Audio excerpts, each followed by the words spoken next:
அவனை பற்றி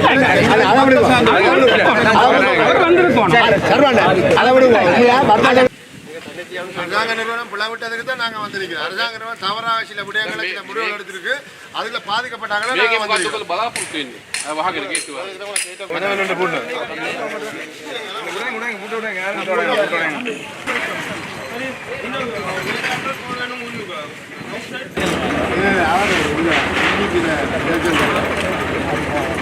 ரெண்டு பேர்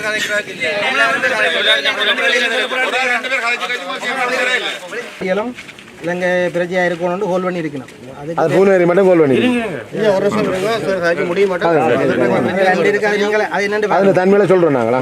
மற்றது சந்தேகக்குள்ள கடைகளுக்கு கடைக்கு 8 அப்ளிகேஷன் கொடுத்துருக்குறோம். 8 பேரும் சாவச்சேரி சரியா. 2வது கடைக்கு 8 அப்ளிகேஷன் போயிருக்கு.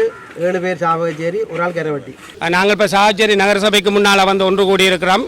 எங்களோட பழைய வர்த்தகர்கள் என்று சொல்லி எங்களோட அப்பா வந்து 1974ஆம் ஆண்டுலேருந்து சாவச்சேரியிலேருந்து 2 கடைகள் நடத்தி கொண்டு வந்து தன்னுடைய சொந்த பெயரில் 2004ஆம் ஆண்டு நடந்த அந்த வன்செயல் காரணமாக கடைகள் உடைக்கப்பட்டு இடங்கள் எல்லாம் சேதமாக்கப்பட்ட போது நாங்கள் மீள்குடியேற்றம் வரும்போது ஒரு சிலருக்கு மட்டும் கடைகள் ஒதுக்கப்பட்டது.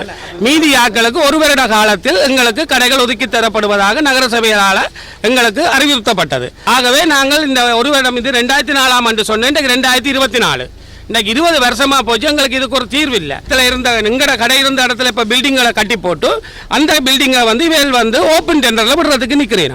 அப்போ நாங்கள் இவ்வளோ காலம் எங்கள் அப்பா காலத்தில் இருந்து நாங்கள் தொழில் இல்லாமல் ரோட்டில் நிற்கிறோம். இப்போ எங்களுக்கு வந்து நாங்கள் எதுவுமே உங்களுக்கு கேட்கல. எங்களுக்கு வந்து ஒரு தீர்வு தாங்கும். இந்த நாங்கள் இவ்வளோ காலம் இருந்து நாங்கள் எங்களோட பழைய கடைக்காரரை கூப்பிட்டு எங்களுக்கு முன்னுரிமை அடிப்படையில் எங்களுக்கு கடைகள் ஒதுக்கப்பட வேணும்.